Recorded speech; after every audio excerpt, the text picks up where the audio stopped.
Tens of thousands of football fans came to Highbury. Electrifying.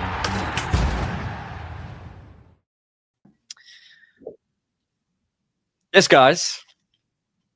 Welcome back. Alan Podcast. Instant reaction. And George, cheers, my friend. Cheers. To you. To us. To Arsenal. The greatest team in the world. We are back with an instant reaction to Arsenal 4. Tottenham Hotspur 1. Oh, There are so many positives from this game. It is going to be difficult to fit them into however long we're going to be recording for. Half an hour, 2 hours, 4 hours, George. Who knows? Who knows how many things we have to cover from that game. But just first and foremost, congratulations to the team. Congratulations to Rich Eze for creating Arsenal history. Congratulations to us for going 6 points clear, 7 clear of City, 25 clear of Liverpool, whatever we are. These days are just so special and so deserved. I think the sweetest part of it is you can win games, you can draw games, you can lose games, but when you deserve every action to go your way, when you deserve a half to go your way, when you deserve a game to go your way, a part of a season to go your way, this era of football to go your way because of all the hard work you're doing, and it pays off on a day like that. It's just the most satisfying thing in the world. And like I've lost my voice at home on my own. So I can't tell you how those players must be feeling. But George, I want to ask you how you're feeling. And thank you for joining us on this instant reaction, because this is going to be a fun one. Cheers. Yeah, there's a lot of times that we get technical on the pod, but it's just one of those where you just go, fucking get in. You know, like it's just, it is a team. It is also a circumstance that everyone's looking at us because going into this, by the way, I mean, you look at Liverpool and City dropping points. It's now like the second big weekend in a row where we've had this opportunity to really put ourselves on top and lay a marker. And, you know, I think only one team came to play football in the end to start with it. And the script writers couldn't have made it any more perfect. As a who had so-called struggled with a beautiful hat trick, like a phenomenal quality hat trick. Wasn't just kind of a rickety knock-on deflection type vibe. And the team just stepped up, mate. Like we did all of this without significant injuries still. I mean, people going on about Spurs' injuries, and I'm looking at our 11 and I'm thinking, this wasn't as easy as what people were thinking going into it. And no captain, neither of our nines, no centre back. Yeah. And I didn't know that we could score a goal from open play. I only got told that with Gabriel out, it would be, you know, a major issue for us to score a goal. But yeah, man, it was just, I'm just happy. And a lot of the players that we know can do well stepped up. It was a really good night. Trossard, again, underrated season. The season he's been having after the contract renewal has been incredible. And, you know, I think Saliba had an immense night. Calafiori, I thought, had a very good defending night. I think some of his passes were a little bit iffy, but defensively, he was really, really strong. Declan Rice, that guy does things to me. Pause. And it's just... No pause, George. No. Zero pause. No pause. Zero pause. And Mikel Merino is an interesting one. He's just endears you with his work rate. And yeah, I think the main man, Eberechi Eze, really announced himself to the squad and almost to himself. You could really see the relief. The first goal, it was like, oh my gosh, I can't believe I scored. Then it started getting cocky. Then there was a little bit more. And I think he's got another level to go, mate. Like, I just think this could be the start of him really getting himself into the team. You know, it's not just your dream move. Like, you belong here, Eze. You know, you belong here to be one of the best players in this team. It's not just a dream to be for Arsenal, but like start making your story in a sense. And what other way than to do a hat trick at the Emirates for your North London Derby debut? Struggling to remember ever being happier in my life. I think my sister's wedding was up there. This is pretty close. And you think I'm joking? I'm truly not. Oh my goodness. It's just there is so like, I think this is the best. It's certainly the best Arsenal team I've ever seen, like properly. Like, you know, I think I can't sit here and say to you I was studying the Invincibles age 6, right? So this is the best Arsenal team I've ever seen. It's the best version of this Arteta team I've ever seen. And it just, like, even the Eze goals, like, that's a perfect example. It's not just the story; it's everything interwoven. It's the story of Eze and Spurs and how that was all played out, and let it all work out, and let it all work out. The story of the game in the fact that they put 3 defenders on the pitch and still couldn't cover those spaces. It's the tactics we played, building. We'll get into all of this. Is one of the many positives.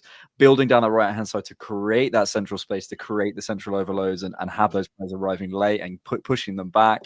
It's the context of the game and the frustration and how Spurs came to play. It's the stadium, like literally every. Pick any weaving storyline, they all interact, and it's just it's perfect. Let's try and like go systematically. I want to talk individuals. I want to get all your super chats. I want to come to your questions, of course. Thank you all for joining us on this instant reaction. Let's start with the tactics. We're a tactical, relatively tactical channel, and I think we should go there. You mentioned it there in terms of one team came to play football, and I completely felt that. I think there was a story of this game where Michael Oliver doesn't card anyone for the first half an hour, and it starts going there. And I'm so glad it didn't go there. The usage of our right hand side, George, I really want to get into this because I think this is going to go underplayed because it's something that probably most people are used to us building down the right hand side. But a couple of different flips. Saliba's bravery, and I've spoken. You know how many times I've spoken to you on this podcast about like wanting a little bit more from Saliba to step forward, to go through from Mikel to work out that sort of duel behind Richarlison of Odegaard and Kudus, that Odegaard isn't getting out to them, that those triangles down the right-hand side, keep building, and then go in. I think 3 of the 4 goals came down that side and coming back in. Talk to me about that, because that was, they had no answer for that. There was a level of Spurs' midfield ball watching quite a bit. And in order to get them out of their spaces, there had to be a lot of patient build that I think a lot of people may have felt the first 30 minutes were quite boring in a sense, but they laid the groundwork for them to follow their man and to cheat a lot. And there was just a lot of decoy runs that I saw Calafiori actually doing on the opposite side, trying to pull them apart. But actually Spurs were doing a very good job in the first 20 minutes about staying regimented and keeping their spaces well. So what we did was I saw Zubimendi really step up and add Timber to be somebody that was a little bit more closer to Bukayo Saka, to be, again, a fullback decoy run. Like we've been seeing this at Arsenal for so long. And I think we really switched. You know, at the beginning, you saw Saliba, Hincapié, Declan Rice back 3. That was really the primary focus. Then Zubimendi started to take over after, I'd say, 15, 20 minutes. I really saw him slotting in, being on the right side, Timber pushing a little bit higher, basically adding somebody for Spurs to pick up, which forced their left central midfielder to come in and cheat to the right. Immediately what that does is that leaves a free open man on the left if you can find the space. And Bukayo Saka had a very, very good game in terms of just being that constant, reliable person to be 2-3 against 1 and find the inside pass early. Because the only way that this tactic works to draw, overload, and cut inside is if you've got the quality in tight spaces to find the ball inside. And it was him every single time. You know, Timber with a very unselfish role with the decoy run, but Saka had the quality to find Eze in the pockets. And look, Eze has to finish too. Like, mate, there's still a lot of stuff to do when you do find the ball on the inside. But if you noticed, every one of Eze's goals, he got pretty significant space. And that was because Spurs just kept following. And, you know, kept sucking them in. And I couldn't believe that manager Thomas Frank's quality didn't adjust that earlier. Like, and it was, you could see it coming. And all I felt, the only thing, I do a little like halftime review thing on X. The only thing I was going to say was like, this is the goal's coming. It's just one more pass on the right hand side. It's just one more bit of bravery, and it comes, I think, from Saliba stepping around. I can't remember who's marking him, just creating that little bit of a gap, and then we're in. And it was superb. I also, it's not really a tactical point, but the performance. I mean, you can't pick anyone out. We'll come to more individuals, but Declan Rice keeping us high, in Capie as well, keeping us high. The players who allow us to keep going down that right hand side and just get, Zubimendi as well. You could pick out anyone. Is a massive part of this. I think once the game opened out, it became a very, very different game. And I think Spurs had absolutely nothing for us. But we kind of forget how consistent, when that ball goes over Saliba's shoulder, when it goes over Timber's shoulder, when it goes over now Nkapie's shoulder, Calafiori's shoulder, how consistent they are at getting across their man, snuffing anything out in the wide areas, and absolutely nothing going through our middle, and it just completely destroyed them. And the Mikel Merino as well, probably the last thing I'll say on a tactical sense, finding those pockets of space, sort of picking himself up, dropping off the last line. He is just a master of finding and creating those little knocks around the corner. Obviously the knock for the Trossard goal, I think it is, where he puts it over the top, finding runners in behind. I said to my mate, I called my mate after one of the goals, and I was like, I think Merino, he's like a top 10 Premier League centre forward. I'm sorry, if he played centre forward, he could play centre forward for Palace. Probably not over Mateta, but I fully believe that. It's insane. Let's come on to some individuals. I mean, we could literally talk about everyone. I think probably the only person that I wouldn't single out for praise is David Raya. Yeah. I'm really not going to go here today, but Sarr, Mateta, and Richarlison in the space of what's that, 8 months or something? I'm not a massive fan of that. Maybe we need to talk about that, but it's not the day for that. And there's a couple of throws out that weren't great. But let's go through the team, mate. I mean, who do you want to start with? Pick anyone. Honestly, I'll go Nkapie, because that was that was a new one, right? And I just thought his box defending was brilliant, but really what he got to show a little bit more was his composure in possession.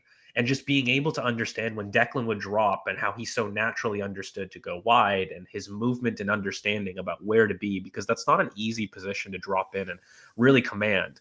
And I just thought he was brilliant. And there was a lot of really early balls that Nkapie played that were causing Spurs problems down that left-hand side. And I think if, ironically, we had a little bit more pace on the left wing, we actually would have seen us use the left a little bit more, because Romero was sucked in quite a bit. And Nkapie was finding some really nice, kind of early first-time balls in midfield.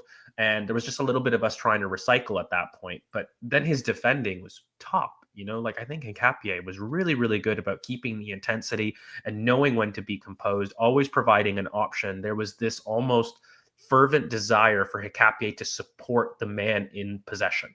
So even if he would go up and he'd make a tackle, he made an insane effort to sprint back and provide a better angle for Saliba, for Zubimendi. He really cares, has almost a type of receiving empathy, I'll call it, instead of passing empathy. Nice. Yeah, I like that. In which he tries to make himself available for every person, no matter what. Even if he's not really in their line of sight, he will sprint to make himself a better option, to be a support receiver. And I just thought he did well, and he knew his role. He didn't really try to be something that he wasn't, and let Saliba be so brilliant. A really large reason for that is because he could trust Nkapie, and I think that says a lot. Yeah. I think he was excellent today. I think also just all the stuff about, when I sort of compare the two, I would say probably Nkapie's got slightly softer feet. I think he's probably got a bit more of a passing range when you go forward. I was not concerned by his box defending. He's a brilliant box defender, but he's not Gabriel. I mean, no one is. Yeah. But he was brilliant today, and I thought he was superb. I really want to talk Leandro Trossard. I think when you talk what defines this Arsenal team, one of the things is finding almost uncovering value, whether it's moving Ben White to right back a couple of years ago and finding that, or Merino or Gabriel or whatever. It's uncovering qualities in players that you sign them and you think, yeah, okay, he's a good player, whatever. We'll see what he does. He's probably going to be shipped off in a couple of years. He's got better and better and better and better at this club. He stands up. He's clutch. He runs and runs and runs. One of my favorite qualities, he has this almost, and I think it's difficult. He isn't quite a touchline winger, of course, but he chooses the moments to come inside really well, and B, you always get change out of him. I've spoken about this before, but what I mean by it is if the ball goes into his feet, he's getting it out of you. He's getting it out the corner. His tight space stuff is so good. It's so good. and you feel even if he's in a battle that he can't win, he'll get something out of it. He'll force someone back. He's not quicker than Spence. He's not stronger than Spence. But the amount of times he outwitted him, he got the ball out from him. He uses his own qualities in a way that he's not going to win a foot race or whatever it might be, but he actually, you still get something out of him. He's maximized, and this comes from hard work. He's maximized his talent.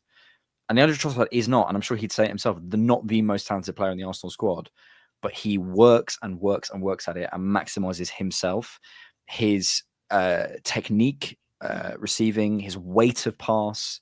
I mean, getting himself around in the box to get that shot off. I just think, for the player that I thought we were signing and the impact that he's had, he's another who I just think it's amazing. And he really defines this Arsenal team in one of the things that I think defines us in that sort of hidden value. You know what I mean? When you sign someone.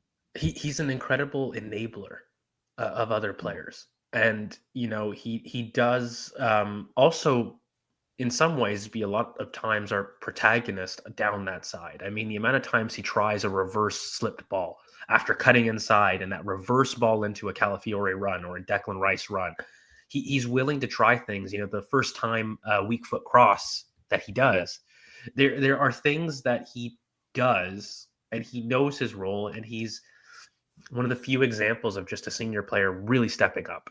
And I always go back. That's something that I think has plagued Arsenal for nearly 10, 15 years, having enough senior players that really step up and can be relied upon. And this guy, at the end of every season, you sit there and you make the tallies and you go, who has changed the game state the most time with their output and with their goals, either from a losing or a drawn game state? And he is the player that consistently steps up. I even think this season, he's had a brilliant start to the season that everyone knows, but also, again, wasn't a given.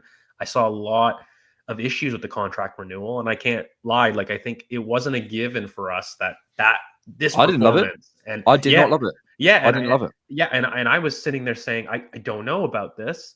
I'm willing to understand it, but if it's at the expense of another move, and he's always spoken about in that sense. Even January, I still think, even now, like we look at the Semenyos and whatever of this world, we sit there and say, well, are we willing to lose Trossard? And I sit there having to think back and trying to question how many people are able to step up with the consistency that he does. And, you have to praise that. You have to. But when he's inside, mate, that little inside run, the intelligence he shows in zone 14 areas, and the quick, sharp decisions he makes in and around the box are incredible. He's in that Alvarez Griezmann second striker vein, and we got him for £27 million and just consistently provides output with immense work rate that I didn't know he had. Yeah, same. So outside the boot, both feet. He's brilliant. And just to contextualize that as well, Premier League goals versus the Big Six. Ryan Giggs 18, Leandro Trossard 19. Trossard has played 107 fewer games. Arsenal have never lost a game across any competition when Leandro Trossard has scored for them. 32 games and counting. Wow, amazing. Absolutely amazing. We've got to talk about him. We have got to talk about the man of the hour, the man of the match. Eberechi Eze scored the fourth ever hat-trick in competitive meetings between Arsenal and Spurs after Ted Drake in 1934, Terry Dyson in 1961, and Alan Sunderland in 1978. XG Philosophy has his 41st minute goal as his 0.08 XG chance, his 46th minute goal as his 0.04 XG chance, and his 76th minute goal as a 0.05 XG chance. I'm not sure I fully buy that, but we'll move forward. Look, George. It can't it is actually, you said script writing earlier, that there is when he's celebrating and he's going, thank you God. Yeah, I don't believe in God personally in the kind of man in the sky sense, but I was like, yeah, I buy that. Like this isn't us. This isn't football. This you cannot write this. You can't write how well this has gone. You cannot the story of him going to nearly going to Spurs, being an Arsenal player, coming in, scoring in that way, in that manner at the North London derby, in this environment, like that feels to me like that's beyond us. It's just like, thank you. Whatever's up there, I don't know, but I just love people that work hard and manifest their ability to own their own destiny. And I just think that Eberechi's as a start to Arsenal has been one where, you know, it's been a dream come true for him. But we have been looking for a takeoff point. And what better to do that in your first North London derby at home? Like, you know, I think he's had moments. He's had sparks this season where we've seen the quality. You know, I look back to Man City, that ball from deep over the top. Like, it's not as though he's been bad. He's just been decent. Adapting to a new team in a new position. Exactly. And I think people have been asking him to take over a game. Well, there you go. There you go. There you go. Took him 12 games. You happy? Yeah, basically. And they were brilliant goals too, mate. Like, I just want to talk about them for a moment because just the way that he creates space at the top of the box and then the composure to find the corner, we have an ability there to really maximize him. And the way that we used to really play with cutbacks quite a bit. Remember that Odegaard season in which he really went off? Like, you have Eze in that role. I just think that you see a level of output that we haven't seen in that position. And then he grew, right? Like, with each celebration, it got more cockier and cockier. At first, it was like, oh my God, I scored. What do I do? And then it came to the point of, okay, we're going to get a little cocky. And then he was thinking about taking his top off. Should I take off my shirt? No. And it's like, man, I just need him to believe that, you know, like, I need him to believe that, like, mate, you're good. You know, it's not, I know it's a dream for you, but I want you to understand, like, we also bought you for the amount of money we did. We believe you to be that good. And he just took the game by the scruff of the neck. Again, I think he's really improving his out of possession work. There was a lot of times that I felt he really back specifically. Yeah, he tracked back brilliantly and also well into the 90s. You know, I think he was one of the last men back several times. And this was just a very complete performance. Yes, he had his output. Yes, he had the really star-spangled hat trick that you want to talk about. But this is a guy that had a huge adaptation point coming from Palace to Arsenal in terms of the pressing, in terms of being able to get into this team. And he knew that in order to win this manager and this team over, by the way, he has to work hard. He can't just, you know, let the game pass him by and be in quote unquote flow state. Like, this is just, you know, a player that I think can use this as a stepping off point. And that's what I hope. This was a landmark performance for him. This is something he'll remember all his life, to be honest with you.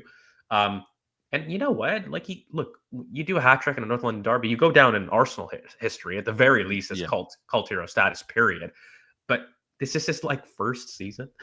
And, you know, this could be his first big moment. And again, I am a big believer that even in a workplace, you have to prove your worth. Everyone knows maybe how good you are if you're a new person coming in, but you got to prove yourself to your teammates. And this is one of those, right? Like, I saw Bukayo Saka look up to pass to Eze. I haven't seen that very much, you know, in the second half. Normally he goes straight for goal. He finally looks at somebody that's like, oh, I can pass to you. I trust you. Yeah. And there was that, again, I'm going to quote the dang documentary, the Michael Jordan one. There was that period in which he finally realizes, oh, I can pass over to Scottie Pippen. Like, you guys are actually good. Oh, I trust you. Okay, you want it? Here it goes. And that level of doubt in the opposition is everything, because everybody overloads. They focus on Saka. It leaves Eze, who is a absolute menace at the top of the box. And you just can't do that. Yeah. What an afternoon. What an evening for him.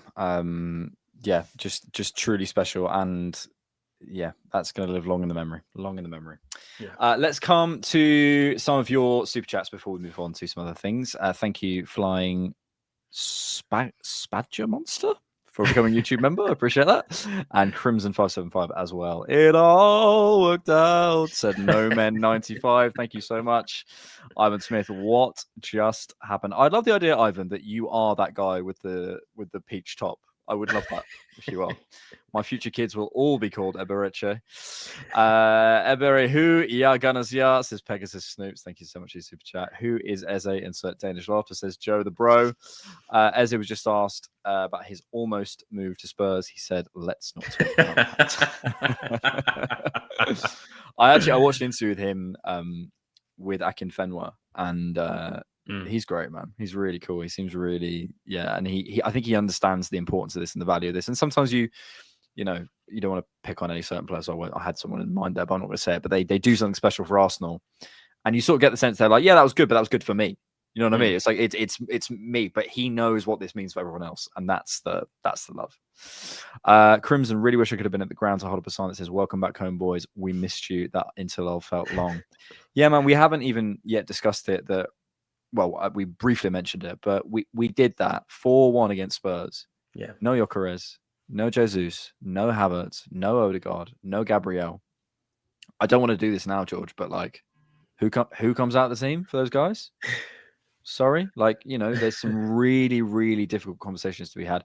Maybe the only, I don't want to linger on this long, but I'm curious on your take on it.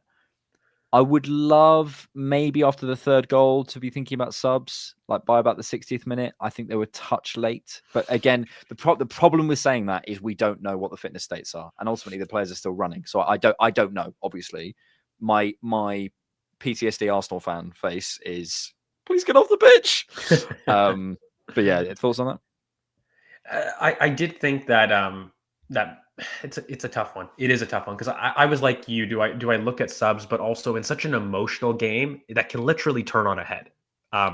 Like I think back to the 5-3 North London derby with Robin van Persie days, and you know, I know how these games can take one or two good moments, and that Richarlison moment, if you don't control it, another goal, bang. Like derbies are one of those that are unique. I think if I was facing another team, I would have been a lot more bullish and with you, in which I would have wanted a Miles to come on. I would have wanted us to start to protect some of the stars. But it is one of those where it's such an emotional performance that, you know how I talk about you having to get the intensity of the matchup and of the emotion as a sub, you need to get that right in a North London derby whose emotions are all over the place.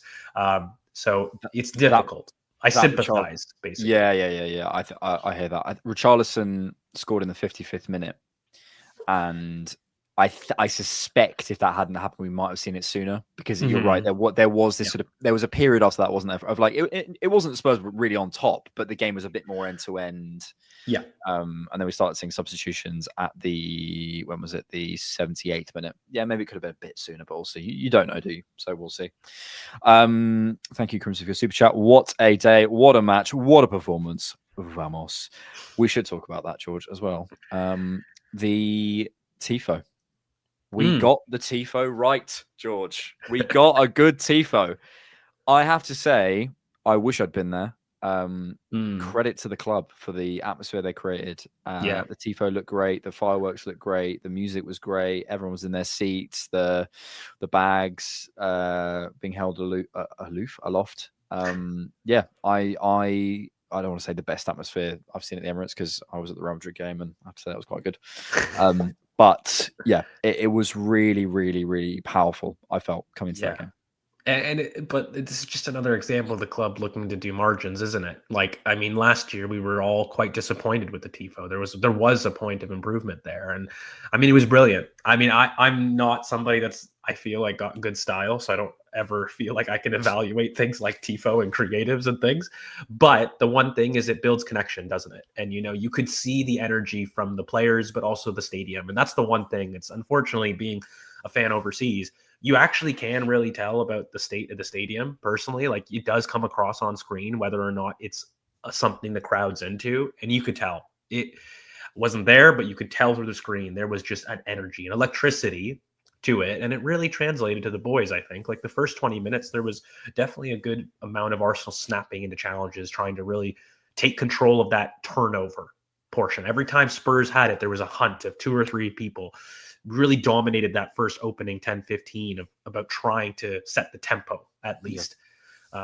So and I do think things like the Tifo, the song, the atmosphere, they help you in these big games. Like we've got Chelsea coming up, and you know, I think anytime you face a top 6 team, you need to make sure that you control the external environment, make it as Anfield as much as we can. That's probably the only pro and benefit I will give and praise I will give Liverpool.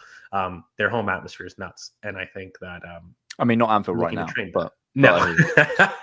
Touche.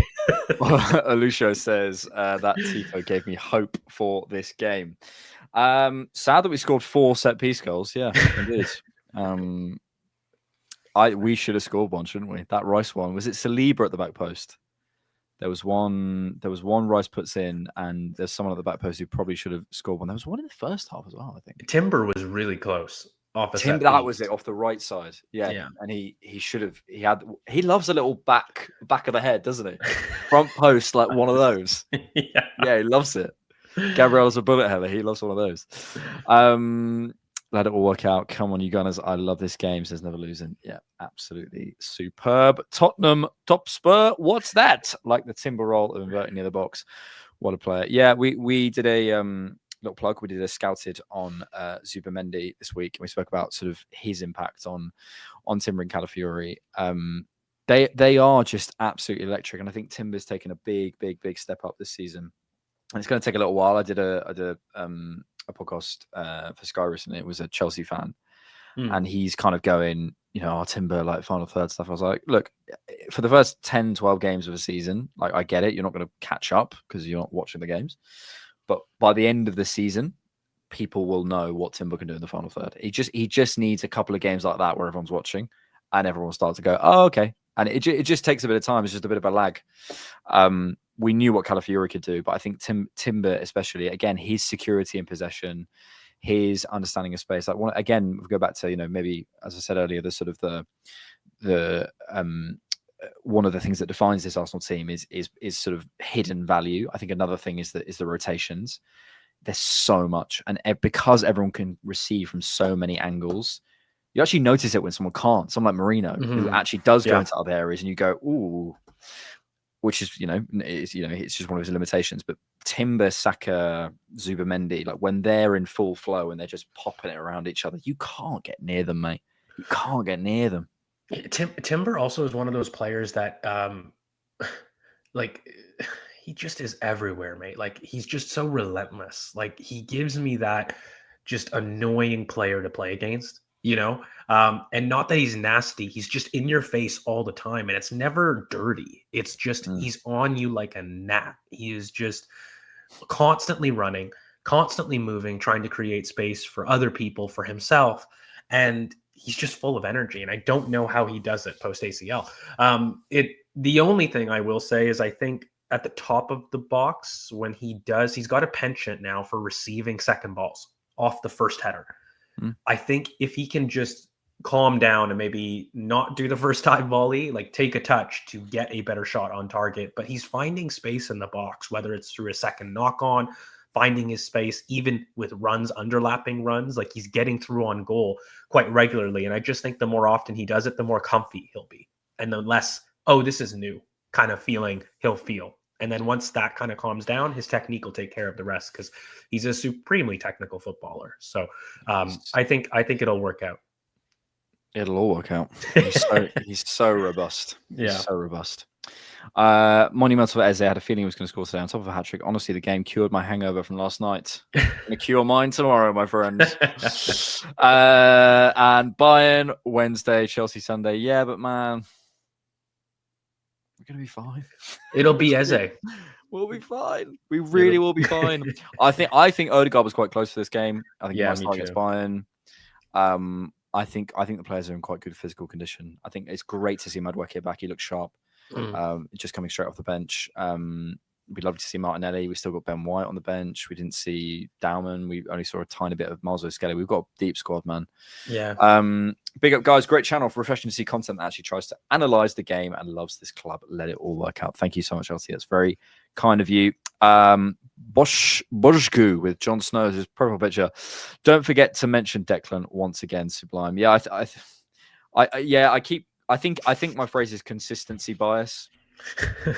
And I'm sorry to say this, considering who we just played. Harry Kane suffers from this. When you're that good for so long, sometimes I think you get missed out of conversations. And Declan Rice was just... You run out of superlatives. What he's everywhere. He doesn't put a foot wrong.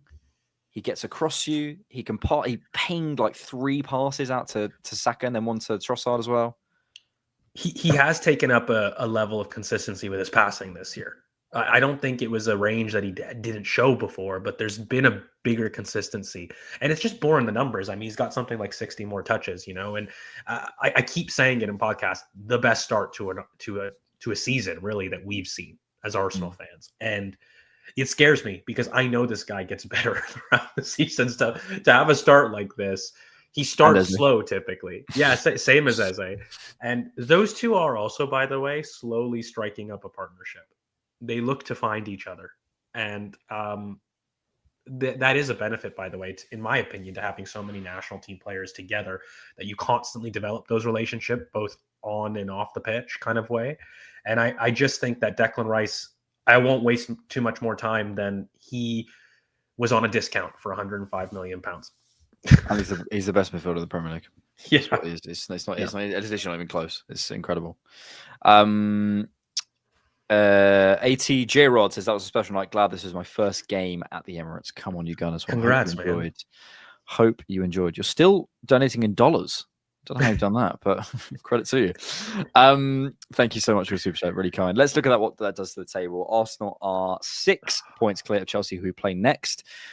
Which again, George, it takes the pressure off a little bit in some senses. And, there's always pressure on, right? But in that thing of you do have a bit of a buffer. And I'm not, obviously I want to win against Chelsea, but I feel like so many times we go into these games and it's like do or die. We're equal on points and stuff, and we are ahead. We can calmly come into that game and go, look, okay, we can beat them. We know we can beat them.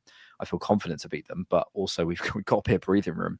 We are 7 points clear of Man City. We are 8 points clear of Villa. Okay, interesting. I wonder, well, they'd be a little bit further down if they hadn't won today. It was a pretty tight game. There's a club called Liverpool with a -2 goal difference below Man United and Spurs, which is interesting, and Sunderland. But look, being serious, that was a very important win contextually. In the same way that the Newcastle one was massive because of what had happened before last season with, the amount of times we played Newcastle, sort of getting over the line in that way. I remember saying to you on the instant reaction, and I will keep going back to it, that was the game for me that we're winning the league. In the same way that I said this to someone actually recently as well, I watched that, and I said this more privately last season, I watched Liverpool beat City 2-0. I can't remember if I said this to you, and I went, they're winning the league. And I if you noticed last season, if you listen to the kind of podcast, I never said we're winning the league because I felt that was the game for them. And I thought that Newcastle game was the game for us. And contextually, it was a big one. But this one was a massive one with City dropping points, with Liverpool dropping points. The table's wide open, man. It's really interesting. There's a little gap developing. And it's just nice not to be in it. Really, Arsenal are in a league of their own, and from 23 to 18, there's not very many points between that. It's 5 points, and it could really take you from 11th really up to second. So we just keep doing our own thing. You know what I mean? And as far as I'm concerned, we build as much momentum as we can because we enter a Christmas period where the games come thick and fast, and you don't have an ability to start to look at it, and then the table really starts to morph. So it's really important to basically pick up as many points as you can. And that's why, for me, the more points we pick up with people coming back in a busy period, we do need a full squad. I know we'll never have one, but it would be damn nice to enter the Christmas period with as minimal injuries as possible. You will listen to the Canopod live. Where Han's like, what happens when we get... We won't, mate. Don't worry about it. Yeah, look, unbelievable weekend and a really important win. Look, what more is there to say, George? We won it. North London is red. Mosquab says kind of wanted subs to come on earlier. We covered that a little bit earlier. I think there's some value in that, possibly. Look, do I love the Richarlison goal? No, but it's such a footnote in what was a truly special night at the Emirates. You keep coming back to whether it's the Madrid game or the City game or whatever it was. We are just racking up so many memories. And I think on days like this, I start to think about the future and sort of what I will think of this Arsenal squad and what you'll tell your kids about. I would love my kids to support Arsenal. And you go, what was your era of Arsenal? Whether it's, I don't want to stereotype, but certain people, oh, this player was the best, and you kids will never understand. And I'm sure we'll be the same with Eze and Saka and stuff. But it really is that, isn't it? This is a truly special group, and this is a group of players that I've never felt so connected to Arsenal. I've never felt so proud of a team. I've never felt so excited for the future and excited for what's happening right now. And I think we've spent so long, we've you and me, we've been recording together for how long? Like, we've spent so much time talking about pairings and compliments and how we get there and this signing and that signing and this tactic and that tactic, but we're doing it. We are doing it. We're top of the league. This is the thing we've been talking about this whole time. This is the apex, the thing that we kept saying in 2021 and 2022 and 2023 and 20, this is the point.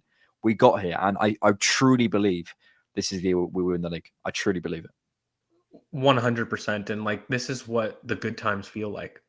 When people say that the promise of the good times, and I do think that, Mikel, we will look back and this team will be remembered even more fondly in history. I think right now there's this level of anxiety and clenched shoulders because we have been told that we've been doing things the right way. And I'll be honest, we have tried to take the moral ground as a club, the process, the way that Mikel has rebuilt the club.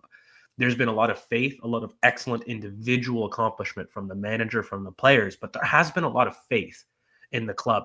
And everybody in world football does look and example us as the right process, quote unquote. But it always has that caveat. Well, you haven't won. Well, you haven't won. Yeah. Well, you haven't won. So there's a level of everybody, in my opinion, holding themselves back from how much they enjoy these moments. And I'm here to tell you, don't. This is what is being a fan. And, I think it's too many times, and, I'm guilty of it as well, but, you look to one up a rival, but don't forget it's days like today where you're 4-1 at home. You've got a hat trick with somebody that has come home again. And you remember that's what football is about. And like that feeling, that elation that you feel, don't ever hide and don't ever allow somebody to tell you can't celebrate that. These are what makes a fan culture important and what define us. Okay.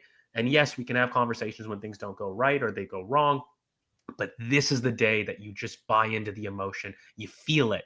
You indulge in every bit of content. You go out there, you watch every bloody match reaction, you relive it, because these are the good times. It's what it feels like. And when we do the big thing in May, we will look back on this group, this season, but the club in general, and say, damn, this was a special group. It truly is. Ideally watch just our match reaction. Yeah.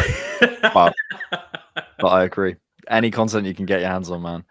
I think really to start to close it out, I think I'm just so proud of this group. Like, I look around and this is Eze's day. This is Eze's day. And this is the Eze North London derby, and he should be there. But Mikel Merino, doubted, big question marks, limitations, not the best player in the world, coming in and doing the shift that he does in the North London derby, facilitating in the way he does. The rise he's had for Spain. Leandro Trossard, we spoke about him earlier. Declan Rice, the price tag coming in, delivering week in, week out. Nketiah, big question marks over him, replacing Gabriel. Calafiori, can he get fit? Can he not? He's fit. He's firing. William Saliba, I'm asking for more. He's giving me more. Jurriën Timber, can he get better in the final third? He's getting better in the final third. Martin Zubimendi, is going to be able to handle the physicality of the Premier League? Yes, and then some. David Raya coming from Brentford. There's so many stories in this team that are so special and so just amazing, just truly amazing. And these are the good times. And I think really, if I said, people are so desperate to win this league, and rightly so, I understand it. But if I said to you, okay, I can give you a button to press, and you can press the button and you get to the end of the season and we've won. You don't get the journey, you don't get this bit, but we've won. Would you press it? I wouldn't, because you want to go through these stages. I want to win, but I want to win going through that amazing North London derby, that win against Liverpool when we beat them at home, because it's going to happen. That, that game again, whoever it is, the Newcastle game, whatever, that is the story of the season. That is why we love football, is days like today. Yes, it's about the title, of course. I don't want anyone to think I'm unambitious. Of course it's not. It's all got to lead somewhere. But the point is that the journey is the point, and these are the days, and it's just so beautiful, man. It really is. And wherever you are, whatever you're doing this evening, please celebrate, please enjoy yourselves, and just watch as much Cannon Podcast as you can. Yeah. There's a famous quote about that, about it being about the journey and not the destination. And I might have said it. Yeah, and but I do want to remind people to focus on our journey. because it's what allows us to see repeated success, right? At the end of the day, we're all here to watch us be successful and culminate this process into something tangible that basically allows us to say, I don't care what you have to say anymore because you've got nothing. And I just can't wait for us to become those things. And I'm seeing it so much that there's a calmness to our approach. I think Declan had spoken about that pre-match, that when he looks at the dressing room differences, there's a calmness. And I feel that. I feel that security of them being like, no, we'll take care of you this year, boys. There was an interview that Mikel did, like, I think it came out today with, I can't remember which reporter it was, but it's like someone who's like interviewed him a load of times. And even he said, I've interviewed you a number of times. This feels like the most relaxed you've ever been. Yeah. And Mikel was like, yeah, because you just know. You just know. Like, this is our season. So, yeah. Cheers. Cheers. Cheers, Dean. I think this might be my third glass. It's a small glass, though. Listen, thank you all so much for joining us on the Cannon Podcast. Make sure you enjoy this evening. We'll be back with the main podcast. We're recording tomorrow. That'll be out on Tuesday. But yeah, we're on a beautiful journey, guys. And thank you all for joining us. Thank you, George. Thank you, good sir. People are saying touch balls. No, that's not it. No. Thank you all for joining us. Thank you so much for watching. And thanks for keeping it Arsenal. Tens of thousands of football fans came to Highbury. This was one kind of queue the ladies thoroughly enjoyed. Electrifying. Ferocious.